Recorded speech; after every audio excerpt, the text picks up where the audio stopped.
নিজের হাতে তৈরি করেন নকশি কাঁথা, পাঞ্জাবিতে হ্যান্ড প্রিন্ট, চুড়িতে হ্যান্ড পেইন্ট। শখ থেকেই শুরু, আর সেই শখ একদিন রূপ নিয়েছে নিজের প্রতিষ্ঠানে।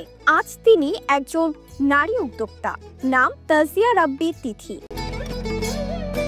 চাঁদপুরের ফরিদগঞ্জ উপজেলার একতা বাজার এলাকার এই তরুণী এখন অনুপ্রেরণা হয়ে উঠেছেন অনেকের কাছে। তার স্বপ্ন নিজের মতো আরো অনেক নারীকে উদ্যোক্তা হিসেবে গড়ে তোলা।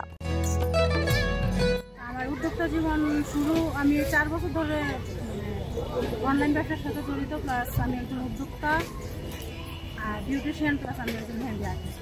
তার পাশাপাশি আমি একটা চাকরি করতেছি প্রকল্পতের পরিসংখ্যান উদ্যোক্তরে। তো আমার জার্নিটা অনেক কষ্ট ছিল, একদিনে কিন্তু এখানে আসা সম্ভব হয়নি। আমার আজকের উদ্যোক্তা হওয়ার পিছনে আমার সবচেয়ে বড় অবদান আমার ভাই আর আমার হাজব্যান্ড। এই দুজন আমার ভাইয়ের চাইতে বেশি আমার হাজব্যান্ড আমারে ভরসা দেয় বা সাপোর্ট করে। আমার ভাই তো দূরে থেকে করে, বাট আমার হাজব্যান্ড আমার সাথে থেকে আমার সাপোর্ট করে।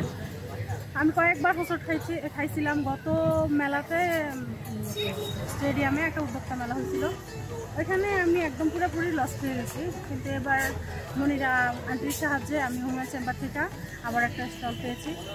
এখানে আলহামদুলিল্লাহ ভালোভাবে চলতেছে। তো আমি চাচ্ছি যে আমার মতো আরও অনেক অসংখ্য মেয়ে আছে দেশে, যারা কিছু করতে পারতেছে না সাপোর্টের জন্য বা ভরসা পাচ্ছে না।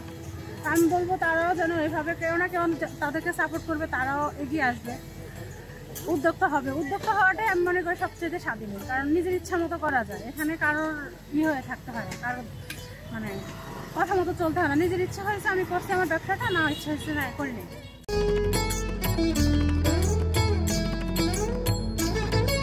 4 বছর আগে শুরু করেন নিজের উদ্যোগ, প্রতিষ্ঠা করেন Tajia's makeover and hair care, Mehendi by Tajia আর তাজিয়াস গ্যালারি। কাজ করেন মেহেদি ডিজাইন, হেয়ার ও স্কিন কেয়ার, হ্যান্ডক্রাফট, আর্ট ও ফ্যাশন ডিজাইন নিয়ে। সব কাজ শেখা নিজের চেষ্টায়, প্রশিক্ষণ নয়, ভালোবাসা থেকেই শেখা। তিথির স্বপ্ন শুধু নিজেকে ঘিরে নয়, তিনি বিশ্বাস করেন নারীর স্বাবলম্বিতা সমাজকে বদলে দিতে পারে। তাই তার প্রতিটি কাজেই থাকে অন্যকে এগিয়ে নেয়ার চিন্তা।